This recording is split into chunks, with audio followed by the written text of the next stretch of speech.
Hello friends, welcome to NS foods. ఈరోజు మనం ఎంతో టేస్టీగా ఉండే ఎగ్ కారం దోశని ఎలా చేసుకోవాలో ఈ వీడియోలో చేసుకుందాం. ఇలా చేసినట్టయితే ఎగ్ కారం దోశ అనేది బయట రెస్టారెంట్లో ఎలా ఉంటుందో అంతే టేస్టీగా వస్తుంది. ముందుగా మీరు కనుక మా ఛానల్ ఫస్ట్ టైం చూస్తున్నట్లయితే మరిన్ని నా వీడియోల కోసం మా ఛానల్ సబ్స్క్రైబ్ చేసుకోండి.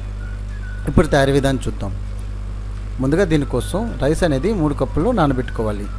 అదేవిధంగా 1 కప్పు మినపప్పును నానబెట్టుకోవాలి. మరియు మెంతుల్ని ఒక టేబుల్ స్పూన్ నానబెట్టుకోవాలి.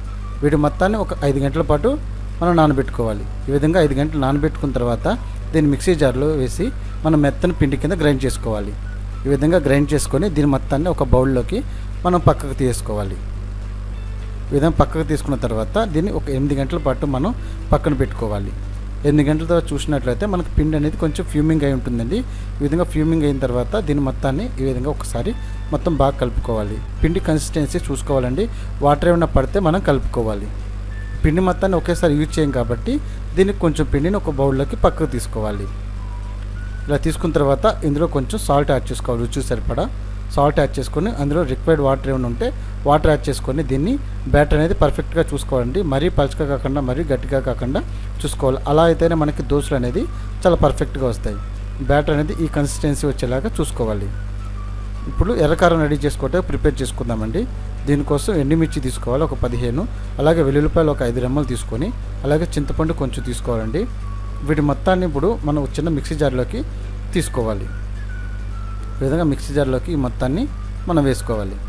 అదేవిధంగా సరిపడినంత కల్లుప్పు తీసుకోవాలండి. కల్లుప్పు వేయటం వల్ల మనకు టేస్ట్ అనేది బాగుంటుంది. ఇలా వేసిన తర్వాత సరిపడినంత వాటర్ వేసుకొని దీని మొత్తాన్ని మెత్తని పేస్ట్లా గ్రైండ్ చేసుకోవాలి. ఈ విధంగా గ్రైండ్ చేసుకున్నాక చూసారు కదా, ఎర్రకారం అనేది రెడీ అయిపోయింది. దీన్ని పక్కన పెట్టుకోవాలి. ఇప్పుడు ప్యాన్ అనేది బాగా హీట్ ఎక్కిన తర్వాత దీని మంట అనేది మీడియం ఫ్లేమ్లో పెట్టుకొని మనం దోశలు వేసుకోవాలండి. ఈ విధంగా దోశ అనేది మనం కొంచెం సేపు కాలిన తర్వాతే మనం కారం అనేది యాడ్ చేసుకోవాలి. ఈ విధంగా ప్రిపేర్ చేసుకున్న ఎర్రకారం వేసుకున్న తర్వాత ఒక ఎగ్ని బ్రేక్ చేసుకోవాలి.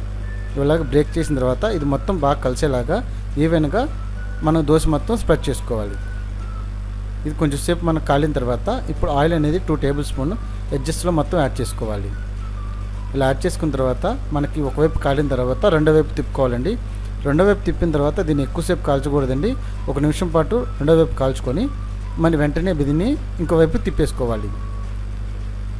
ఈ విధంగా దీన్ని బాగా కాల్చుకున్న తర్వాత దీన్ని మడతపెట్టి పక్కన ప్లేట్లోకి మనం తీసుకోవాలి. ఇదే విధంగా మిగిలిన దోశను కూడా మనం ప్రిపేర్ చేసుకోవాలి. ఈ దోశలు చాలా ఈజీగా చేసుకోవచ్చండి. చాలా టేస్టీగా ఉంటాయి. ఒక్కసారి తిన్నారంటే అస్సలు